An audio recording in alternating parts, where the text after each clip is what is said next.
Assalamualaikum. Salam.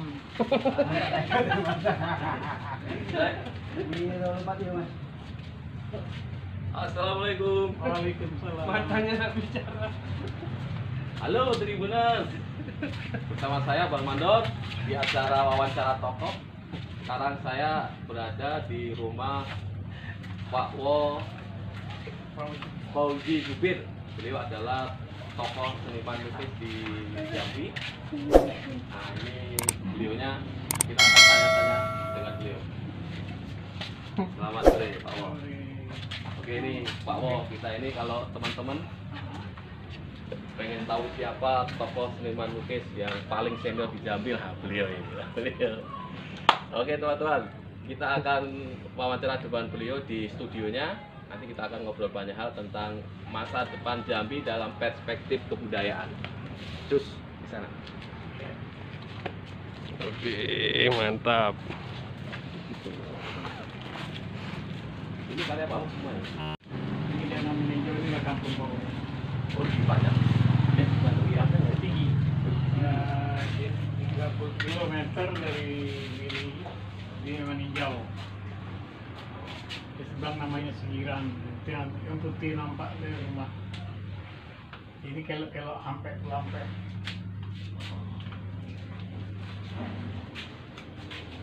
Nah, kalau ini ceritanya mengkambing hitam kan.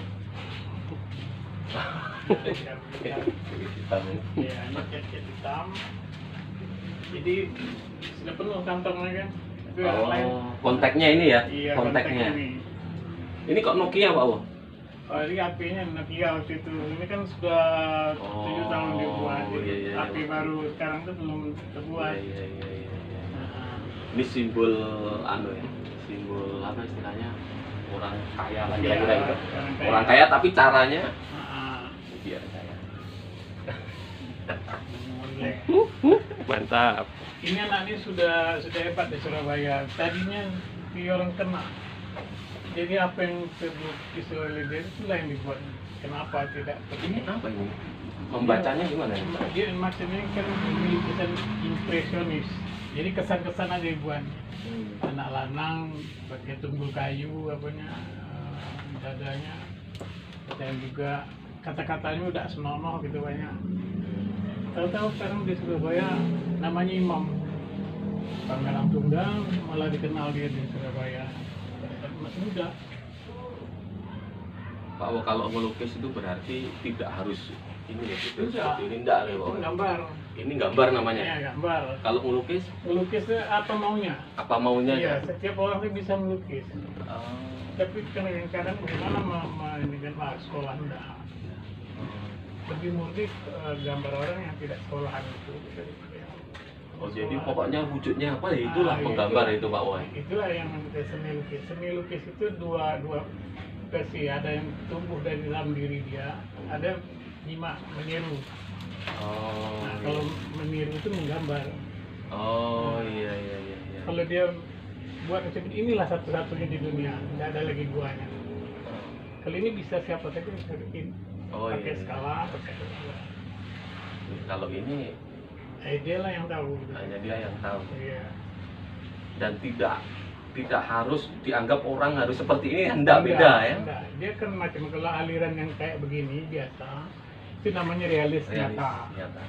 Kalau yang persis sekali namanya naturalis. Naturis. Oh. Kalau Yang kesan-kesannya impresif. Impresif. Iya, ada dekoratif macam batik. Batik itu dekoratif. Jadi kita semua bisa menggambar nih ini Bisa. ya. Ketika kita ada sesuatu yang pengen disuarakan gitu. Nah, jadi menggambar itu huruf pun digambar. Huruf A itu digambar dulu baru bisa baca A. Oh iya. Malah sepakat dulu itu. Itu Kalau kita A. tidak sepakat tidak bisa. Oh iya. Nah, jadi tanda pangkal namanya A itu biasanya orang keras. Oh. Nah, gitu. Jadi kalau ada N itu orangnya cerdas. Kalau S Kalau S diam menang Oh, Nah, pendiam ya. kalau nggak dipancing dia nggak bisa Iya, pancing iya, dulu. iya, iya. Gitu. S-nya apa, yang kedua apa, misalnya kan, misalnya tidak pendiam lagi deh, tapi kena yang campur tentu dia bisa heboh. Oh iya. Kita. Nah, kalau ada T, nah itu kita patahkan omongan gitu, orang namanya teguh. Itu bisa patahkan omongan orang. Oh iya.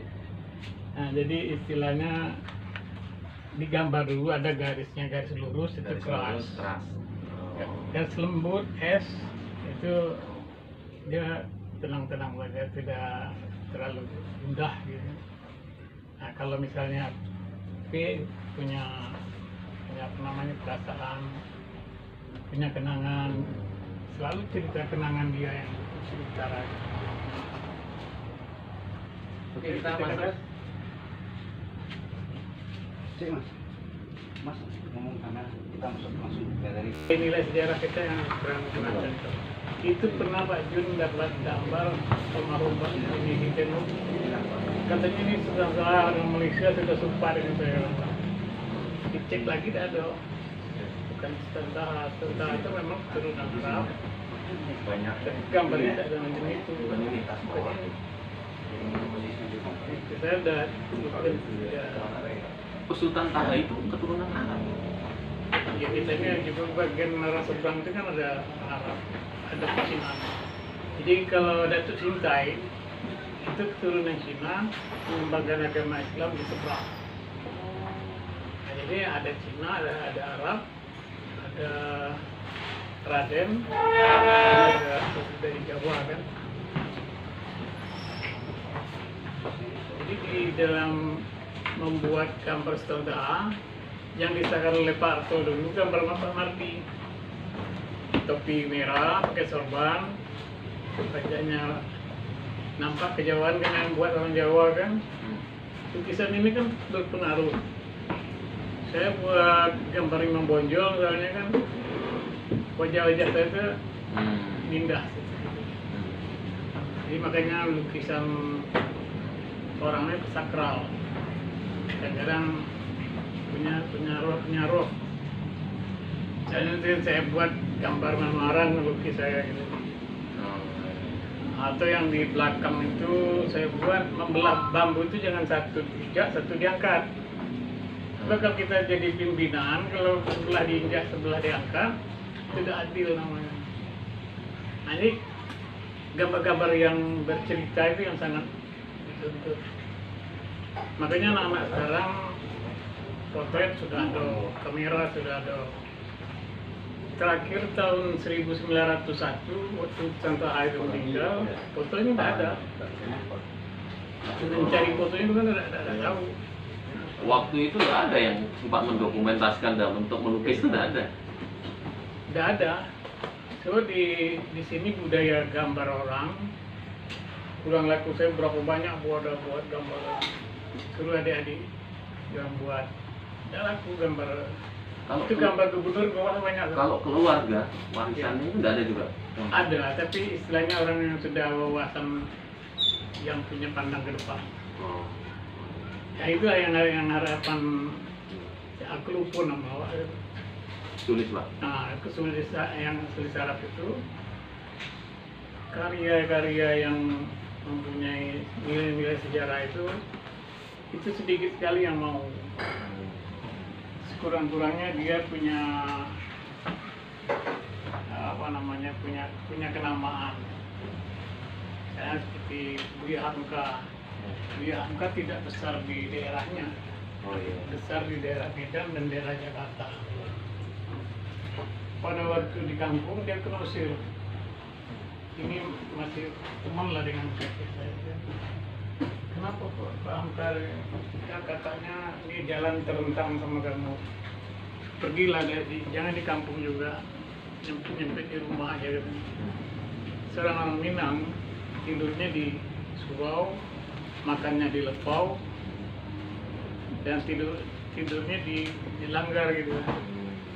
Jadi anak laki-laki di sana tidurnya di masjid ya, bukan di langgar gitu kan. Nah, jadi di dalam hal ini apa yang menghidupkan kesenian, baik itu musik, baik itu pemain landai atau pemain teater gitu lah kalau sekarang ya. Jadi dibuat kisah-kisah macam harimau misalnya kan, atau misalnya macam bebek angsa tanah pilih, ada kisahnya. Dari situ mulai tahu. Itu keris Ginjai yang dipasang di Kota Baru itu. Ya. Kawan-kawan seniman tidak setuju bahwa patung itu dibuat dipindahkan ke situ. Sebab patung keris Ginjai itu cuma satu. Itu produksi budaya Jawa. Kenapa tidak keris buatan Jambi gitu kan? Iya, keris itu. Kalau keris Jambi itu ada khusus sendiri ya? Ada khususnya, tapi istilahnya dia yang lebih populernya skin. Pisaunya pisau tajam gitu. Nah, jadi tidak seperti orang di Jawa itu kan sudah punya makna sendiri, keloknya sendiri. Iya, kelok ya. Sudah itu terbuat tidak harus tajam gitu kan. Kena keris itu pusaka. Jadi ada alat tombak, trisula itulah, trisula seperti serampang. Nah, serampang itu dibuat 3 mata, dua di pinggir itu simetris, sama kiri kanan di tengah panjang. Jadi trisula. Itu di Merangin itu malah cuma tugu pedang gitu ya? Iya. Maksudnya apa ya? Pedang itu? Pedang itu ya pisau panjang. Maksudnya itu lokal itu? Lokal, tapi pada umumnya orang di mana aja sama. Kalau tahu di Merangin itu, Hamengkubuwono III meninggal kan di situ. Oh iya. Jadi ada peninggalan celana batik, kerisnya dan sebagainya. Makanya Bangko itu agak kenal sedikit daripada daerah-daerah lain. Oh, iya, ya, ada keturunan kemarin cerita. Masih ada kan keturunan Masih di sini kan ya? Iya masih. Itu kalau kita pergi ke seberang di daerah Candi Muara Jambi itu bilang pulau itu pula. Jadi belah itu mirip. Jadi kalau situ manggil Pak Budi dalam gitu. Nah gitu kan. Jadi ada keturunan Jawanya di situ. Iya, iya. Kosakata Jawa ya kan? Iya, kata Jawa. Nah, jadi kalau kita lihat penduduk Jambi ini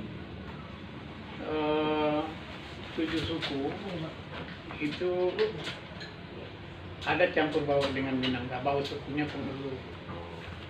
Ada suku Batin. Suku Batin itu sejak dari Lubuk Linggau sampai ke Molobungo itu ada suku Batin.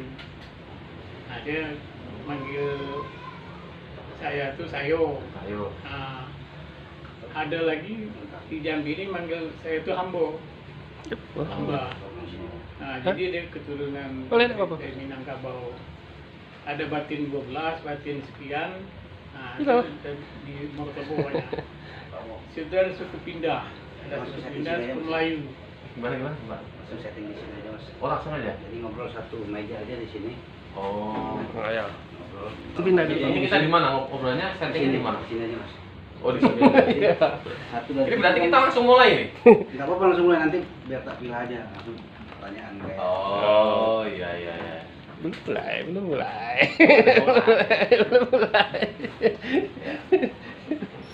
Jadi nanti itu Pak Mo mungkin kita mau dialog. Manohara. Mungkin pertama nanti saya akan tanya tentang kabar dari dunia seni, suasana sekarang seperti apa. Kemudian nanti akan melangkah Di ke mana? ibaratnya ini sekarang situasi seperti ini, seperti apa situasinya dunia seni. Nanti bisa digambarkan situasi seperti ini sekarang seperti apa. Barangkali bisa dibandingkan sebelumnya seperti apa, tambah ini seperti apa. Kemudian nanti akan melangkah lagi ke depannya. Setelah ini kan kita ibaratnya juga ada yang namanya rehabilitasi, kalau bahasa pemerintah itu kan rehabilitasi ekonomi dan lain sebagainya bagi semua kalangan yang terdampak. Nah, barangkali kita itu mengkhawatirkan bahwa kalangan seni ini tidak dipikirkan oleh pemerintah. Ya olahraga enggak. Nah, itu kan saya rasa khawatirnya nggak dipikirkan, yang dipikirkan mulai di sektor-sektor lain. Nah, nanti akan bertanya ke sana. Kemudian nanti akan lagi setelah itu kita akan tanya tentang kalau Jambi itu sebenarnya bagaimana untuk mengakomodasi komunitas ini, situasinya sebenarnya yang ada sekarang ini. Kritik dari Pak Amos ini. Terus seharusnya politik pembangunan Jambi itu nanti seperti apa sih? Jadi mau diawali dari sekarang, ini harusnya seperti ini nanti. Apalagi ini mau betul yang baru misalnya nanti. Bagaimana nanti bisa membangun Jambi? Perspektif kebudayaan kayak melibatkan semua orang, sehingga Jambi jadi lebih berwarna ini lah kira-kira ya. Tidak kaku, tidak Sini aja. Iya. Kalau gini lebaran ya. kira-kira nanti Ini batas lah. Sini ya kan. kita setting duduk apa kita setting jalan dari depan? Jadi jalan pun oh mas. Dari depan, kemudian ketemu Pak Wo, jalan masuk, ngobrol. Jadi tempat dulu aja. Nah, Maksudnya masuk di sini, oh di sini. Jadi itu kan saya kalau sudah wow. Yang ini nanti keseluruhan, jadi kelihatan background. kamu bawa ini enggak? Apa namanya? Cuma bawa bom mix. Nanti masternya di sini. Suaranya nangkep nggak rekamannya nanti? Nangkep. Nangkep.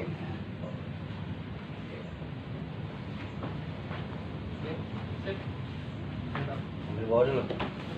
Ambil di bawah dulu. Lebih baik gitu kayaknya ya daripada nanti bolak-balik. Iya.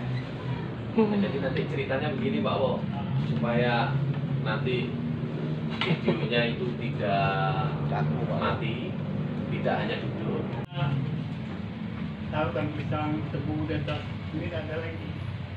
Itu salah satu budaya yang sudah hilang. Sudah hilang. Sudah siap? Nanti semisal Pak Wo mau diulang itu nggak apa-apa Pak Wo? Iya. Bisa diulang. Ya, saya ngikut pertanyaan ya. Ya.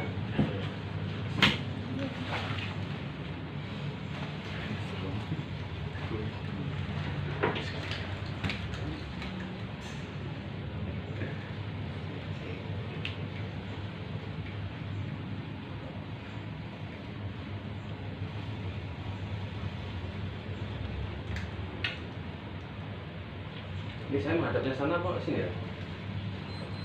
Sekali-sekali ingat di sini mas.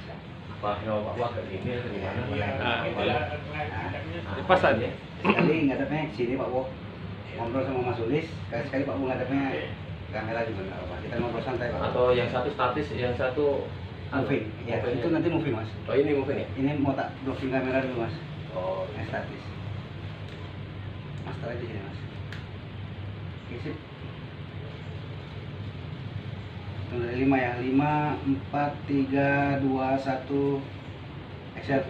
Oke, Tribuners, kita sekarang sudah di studio Pak Wo di Sanggar Tanah Pilih Jambi. Nah, ini sekarang kita mau ngobrol. Selamat sore, Pak Wo. Sore.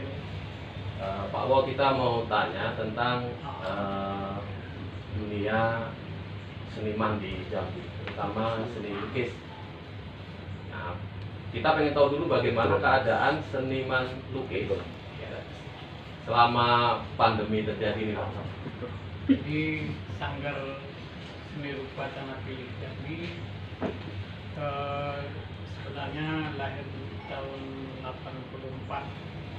Sebelum itu ada lagi kelompok-kelompok kesenian seperti Papelgat, Seroja, sudah itu BKKNI, ada HSLI. Yang besarnya organisasi besar Dita Nabili, kawan-kawan dan juga seniman-seniman Jambi itu gigih kerenggo. Tahu tak? Gigih Apa itu? kerenggo. Kerenggo itu walaupun mati dia tetap gigit. Nah, senimannya walaupun buatnya dari cat tanah liat, yang penting saya bikin gaya. Nah, itu kan. Jadi istilah adatnya itu gigih kerenggo. Kerenggo itu semut merah. Nah, jadi kalau udah lengket pasti gigit walaupun mau mati gitu. Nah, jadi kira kawan-kawan seni rupa Jambi dari dulu sangat intens dengan gaya dekoratifnya, sebab khasnya Jambi batik itu ada durian pecah, ada tampuk manggis, dan juga hiasan-hiasan Jambi itu ada namanya ukiran itu keluk paku kacang belimbing, tempayan lenggang-lenggangkan, anak di paku ponak dibimbing, orang kampung ditenggangkan. Jadi resapannya tinggi sekali, tapi entah kenapa tidak bisa maju.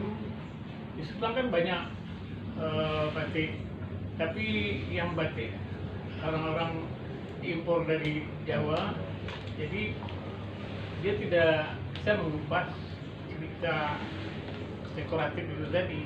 Misalnya durian pecah. Kenapa durian kalau satu itu kan bisa bikin heboh orang sebelah rumah. Mampu durian, orang sebelah makan durian. Jadi durian itu setelah air durian itu kocek, baru ingat dia dengan kawan gitu kan. Jadi sangat melekat di hati mereka melukis itu. Tidak hanya membatik, gambar ilustrasi, ini lukisan orang di seberang buat rumah gotong royong. Tidak dibikin sendiri-sendiri macam saya, ini kan bikin sendiri buat sanggar. Nah, jadi yang zaman dulu orang walaupun ada wadah, ada kumpulan tukang, ada kumpulan nangkap ikan tuh bareng-bareng gitu. Kayak gitu.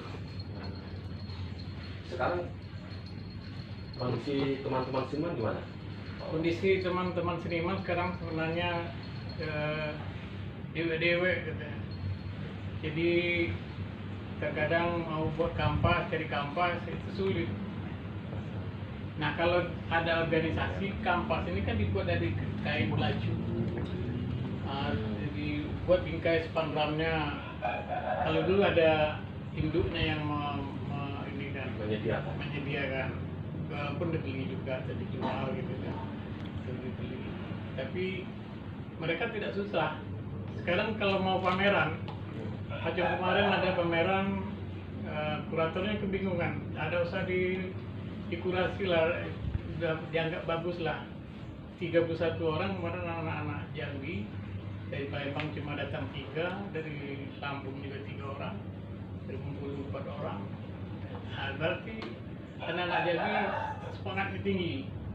Nah, jadi semangatnya tinggi, melihat dari orang main musik dengan suling ini kan saya jadikan satu kegiatan yang kompak. Contohnya main musik kompak, nari kompak, main teater kompak. Jadi seniman mengharapkan adanya pertemuan dengan pemerintah. Coba gedung olahraga berapa buat di Kota Baru, gedung karate ada, basket ada, voli ada. Kita sanggar taman budaya itu waktu kami buat dulu taman budaya, seakan-akan orang tidak ada lagi olah rasa. Olahraganya maju, olah rasanya ya, kurang tinggal gitu kan. Jadi olah rasa itu perlu dibangun. Kalau bisa tiap kecamatan. Jadi di situ bisa kita lihat antusias masyarakat ini, seninya macam-macam. Kita bersyukur Jambi ini orang dari suku Aceh sampai suku Papua kita di Jambi ini ada. Kalau di Padang kita cuma tahu sukunya 2, Padang sendiri, Jawa. Kalau di sini kan ada Banjar, ada Melayu, ada kelinci. Nah, itu bahasanya sulit-sulit, itu tidak bisa di apa, tapi kita bisa kompak. Nah, jadi bahasa-bahasa yang bisa menonjol itu ya bahasa Melayu, sebab Jambi sudah duduk ibu kotanya di kota Jambi, Melayunya banyak. Tidak lagi seperti di Bangkok, tidak lagi seperti di Lumo dan sebagainya. Untuk menyatukan tekad ini Pak Wo, Ya. bagaimana nih? Apa yang bisa dilakukan? Untuk menyatukan tekad ini, kita sudah coba asas namanya kesenian campur baur, sejak dari ada Cina, India, Arab, dan juga suku-suku yang ada di Sumatera, dari Aceh sampai Lampung, Jawa dari Jawa Barat ke Bali, Sulawesi juga, dan juga Papua. Kita sudah pernah main di Gua Kota Baru itu. Ya kalau tidak salah dulu di Ikan Mangaloy, dipadukan. Jadi kesenian itu merasa milik kita itu banyak. Jadi akan tercipta kerja-kerja kreatif. Ada suling, ada dari bambu, ada angklung dan sebagainya. Jadi di dalam mencoba berkesenian bersama-sama itu lebih asik. Apalagi kita juga pernah pameran di Jakarta, Galeri Nasional. Provinsi yang pertama pameran di Galmas itu Jambi. Provinsi yang punya macam-macam suku yang banyak itu di Jambi. Macam di Lampung kan cuma orang Lampung, orang Jawa, orang Sunda. Yang lain tidak punya ini kesempatan, tapi dengan adanya kesenian itu dia membaur. Jadi di kesenian bisa larut rekan-rekan kita yang bersuku yang tidak sama gitu. Nah di Jambi punya baju sendiri. Misalnya kalau suku Melayu kita tadi sebentar saya nampak. Oh, iya.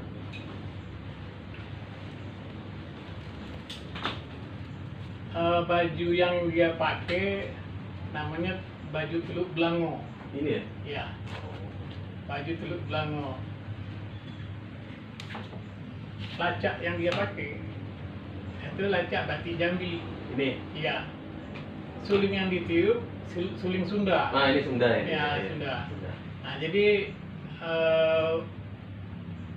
celana bolehlah kita pakai, dia pakai celana lepis. Lepis itu modernisasi. Modern. Dia tidak tradisi lagi. Jadi bajunya yang tradisi. Jadi ini tidak memakai sarung. Kalau sarungnya itu terbuka lutut, itu menandakan dia masih bujangan. Oh. Tapi kalau ditutup lutut, itu sudah keluarga. Oh. Nah, jadi dia pakai sarung, ada maknanya. Oh, iya. Nah, jadi kata ini mama tuh Tengganai, tunjuk 2 jari 4, duduk juga apa yang dapat. Nah, jadi kita tuh harus konsekuen dan juga harus spontan apa yang kita kata. Itu kata yang dia